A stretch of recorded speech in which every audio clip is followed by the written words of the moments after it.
Hello दोस्तों, मैं राकेश कुमार मौर्य। आपके सामने मैं जलवायु विज्ञान क्लाइमेटोलॉजी का पार्ट 1 मैं आपके सामने लाया हूँ, जिसमें हमने 20 प्रश्नों को सम्मिलित किया है, जो आपके भूगोल से संबंधित विभिन्न एग्जामों के लिए बहुत ही बेहतरीन साबित होगा। तो चलिए शुरू करते हैं।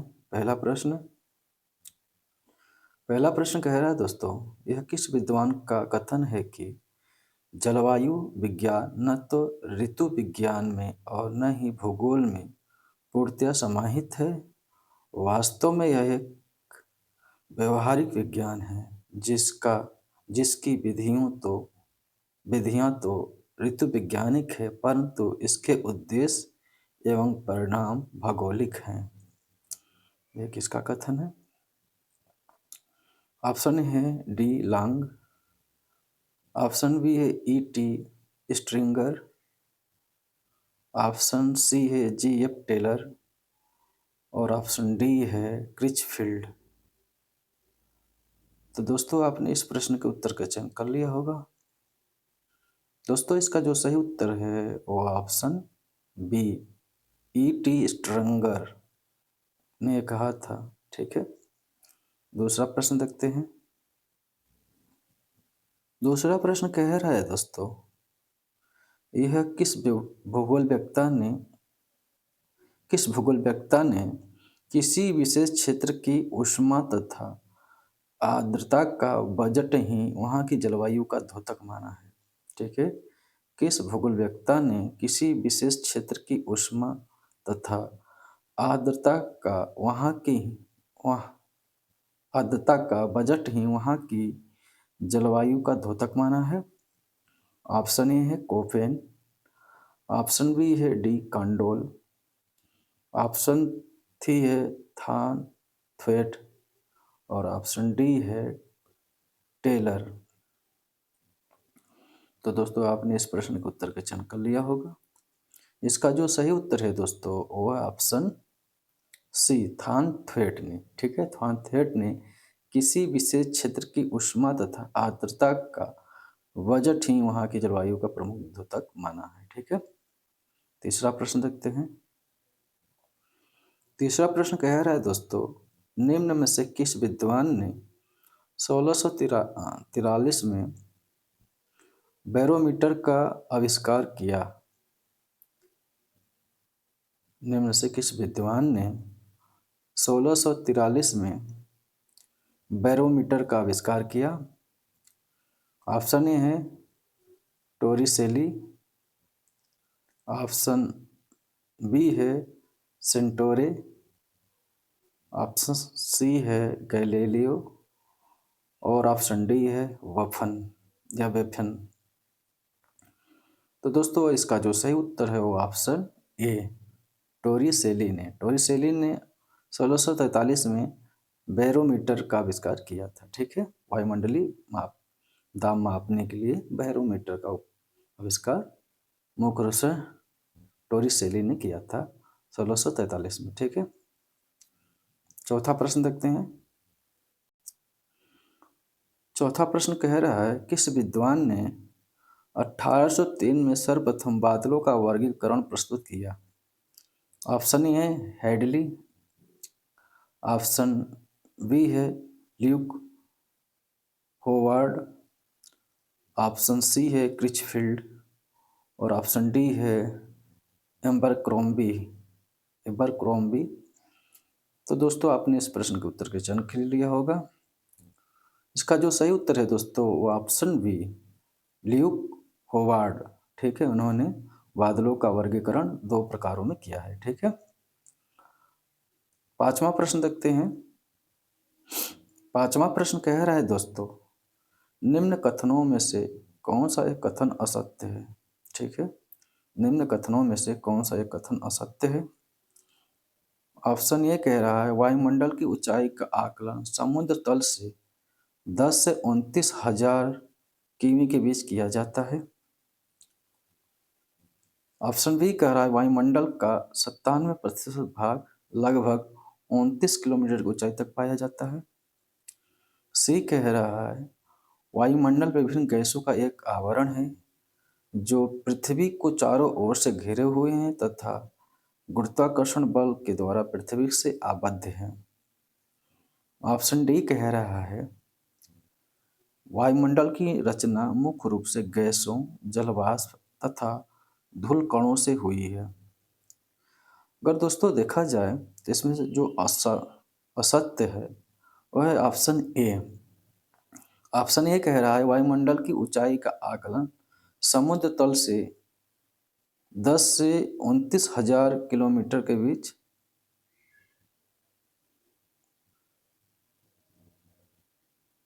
किया जाता है। तो दोस्तों 10 से नहीं है, 16 से 29,000 किलोमीटर के बीच किया जाता है। ठीक है, तो आपको ध्यान रखना है ऑप्शन ए आपका गलत है। ठीक, और सब सही है, बी, सी और डी सब सही है, जबकि ए आपका अशुद्ध है।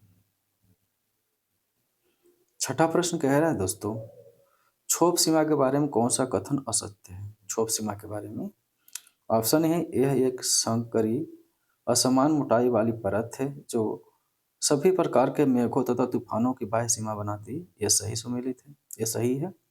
बी कह रहा है इसकी औसत मोटाई 3 किलोमीटर होती है। दोस्तों यही आपका गलत है, इसकी औसत मोटाई 1.5 किलोमीटर होती है, न कि 3 किलोमीटर होती है। ठीक है। सी कह रहा है ऊंचाई के साथ तापमान की गिरावट इस सीमा पर आने पर समाप्त हो जाती है। ये सही है, सी भी सही है। डी कह रहा है मध्य एवं उच्च अक्षांशों में ट्रोपोपाज की ऊंचाई में स्पष्ट रूप से मौसमी परिवर्तन पाए जाते हैं। ये भी सही है, जबकि आपका बी गलत है। ठीक है, सातवां प्रश्न देखते हैं। सातवां प्रश्न कह रहा है दोस्तों निम्न में से किस वायुमंडलीय परत को केनली हेविसाइड परत भी कहा जाता है। ऑप्शन ए है डी परत को, ऑप्शन बी है ई परत को, ऑप्शन सी है एफ परत को और ऑप्शन डी है जी परत को। तो दोस्तों आपने इस प्रश्न के उत्तर का चयन कर लिया होगा।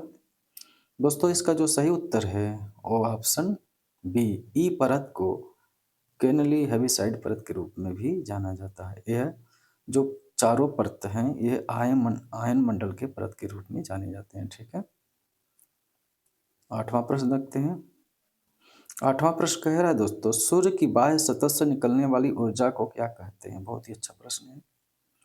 ऑप्शन ए है फोटॉन, ऑप्शन बी है ग्रेनुल, ऑप्शन सी है कोरोना और ऑप्शन डी है सोलर फ्लेयर।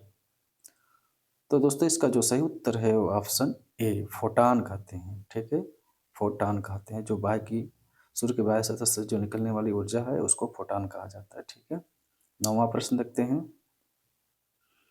नौवां प्रश्न कह रहा है दोस्तों निम्नलिखित में से कौन सा एक सूर्यातप को प्रभावित करने वाला कारक नहीं है।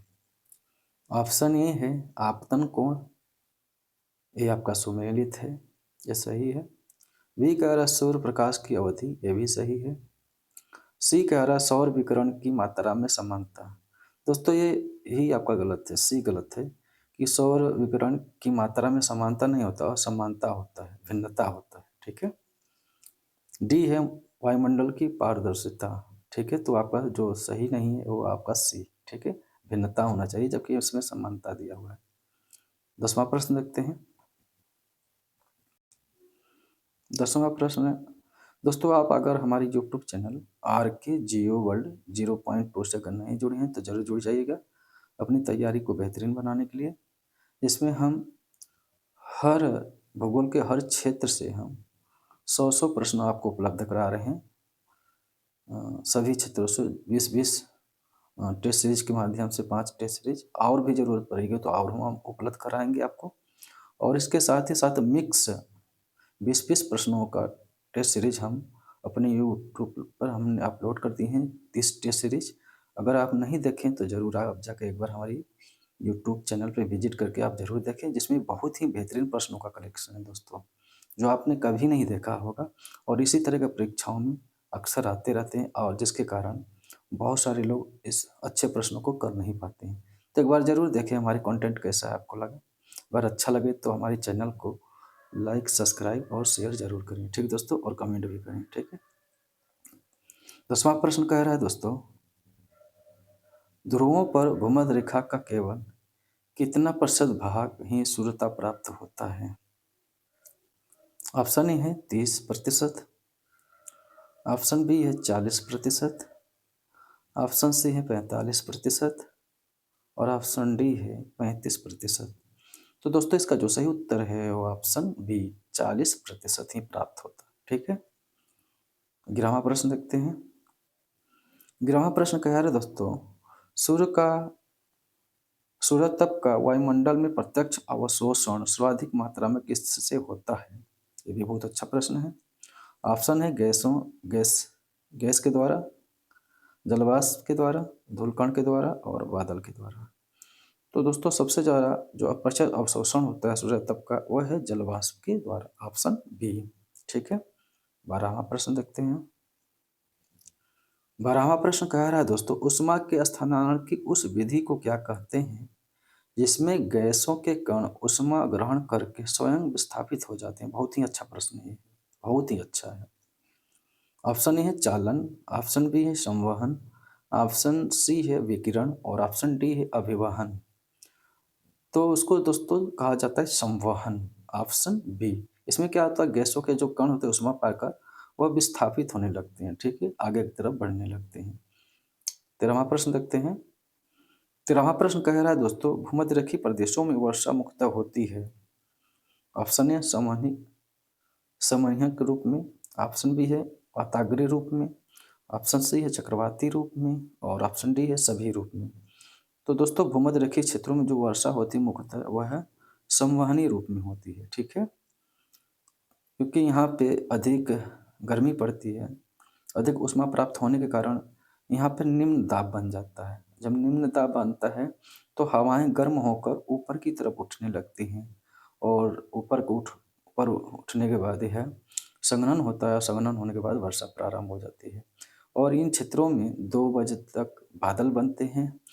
रेगुलर यहाँ पे वर्षा होती है 2 घंटे की, 2 से 4 के बीच में यहाँ पे 2 घंटे की रेगुलर वर्षा होती है, जिसके कारण यह विश्व का सबसे अधिक वर्षा प्राप्त करने वाला क्षेत्र है, ठीक है।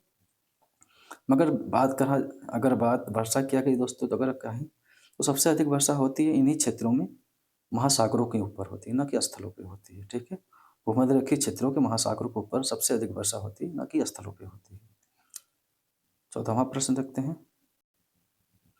14वां प्रश्न कह रहा है दोस्तों, न्यूफाउंडलैंड के तटवर्ती क्षेत्रों में उत्पन्न कोहरा किस प्रकार का होता है? ये भी बहुत ही अच्छा प्रश्न है। यह शायद नवोदय में एक बार पूछा गया था, मुझे ध्यान आ रहा है, इस प्रकार का प्रश्न नवोदय में पूछा गया है पीजीटी में। ऑप्शन ए है वाताग्रीय कोहरा, ऑप्शन बी है अभिवहनी कोहरा, ऑप्शन सी है विकिरण कोहरा और ऑप्शन डी है उच्च स्तरीय कोहरा। इस तरह का प्रश्न शायद यूजीसी नेट में भी पूछा गया है। तो दोस्तों इसका जो सही उत्तर है ऑप्शन बी अभिवहनी कोहरा कहा जाता है, ठीक है, अभिवहनी कोहरा कहा जाता है, ठीक है, आपको ध्यान रखना है। 15वां प्रश्न देखते हैं। 15वां प्रश्न कह रहा है दोस्तों, सर्वप्रथम प्रतिचक्रवात शब्द का प्रयोग किस विद्वान ने किया था? सर्वप्रथम प्रतिचक्रवात एंटी साइक्लोन शब्द टर्म का प्रयोग सर्वप्रथम किसने किया था? ऑप्शन ए है गाल्टन, ऑप्शन बी है त्रिवार्था, ऑप्शन सी है क्रिचफील्ड और ऑप्शन डी है बेकर। तो दोस्तों इसका जो सही उत्तर है वो ऑप्शन ए गाल्टन, ठीक है, ऑप्शन ए गाल्टन। 16वां प्रश्न देखते हैं।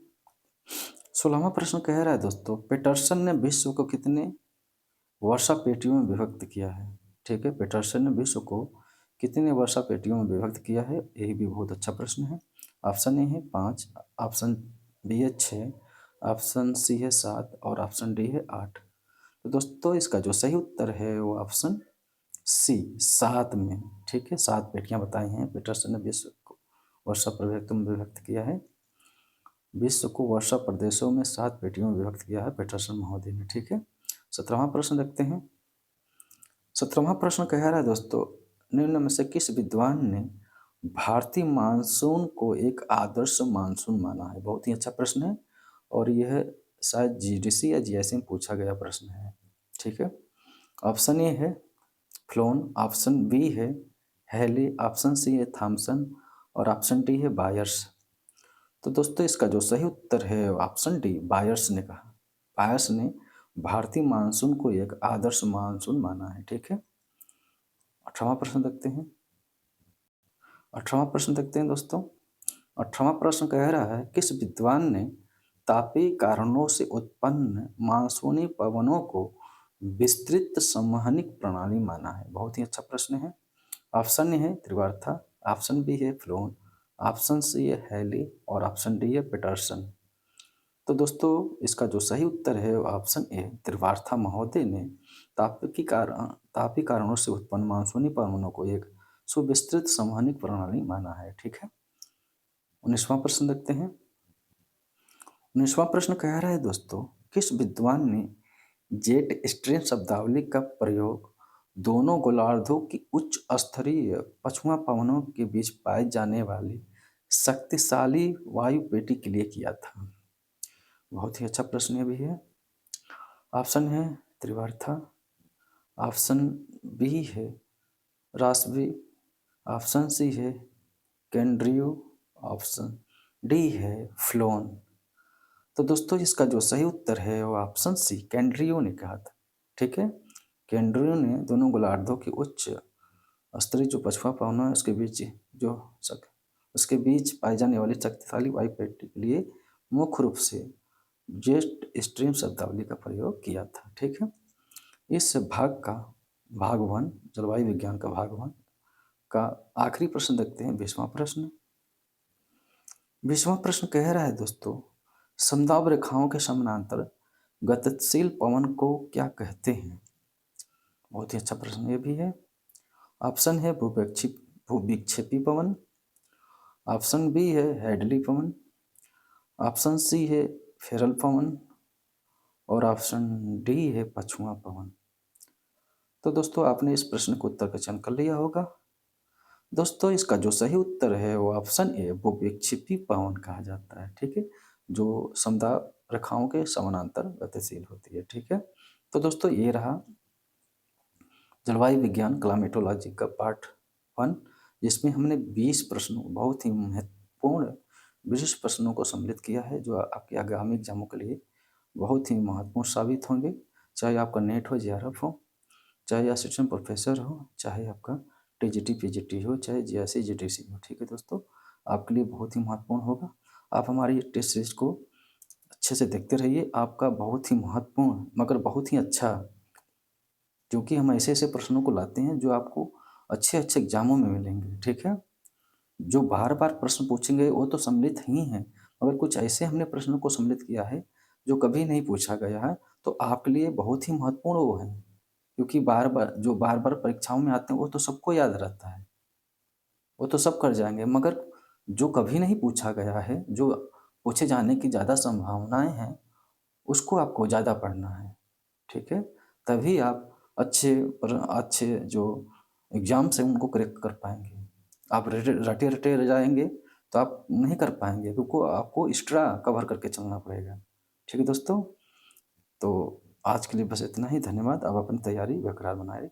अगला जल्द इसका पार्ट जलवायु विज्ञान पार्ट 2 जल्द मैं आपके सामने लाऊंगा 20 प्रश्नों के साथ। आज के लिए बस इतना ही। धन्यवाद। हाँ, अगर आप हमारे YouTube channel RK Geo World 0.2 से अगर नहीं जुड़े हैं तो जरूर जुड़ जाइए दोस्तों, और मेरे चैनल को लाइक, सब्सक्राइब और कमेंट जरूर करें, और दोस्तों को अपने शेयर भी करें। ठीक दोस्तों, जिनसे उनको भी हेल्प मिल जाए।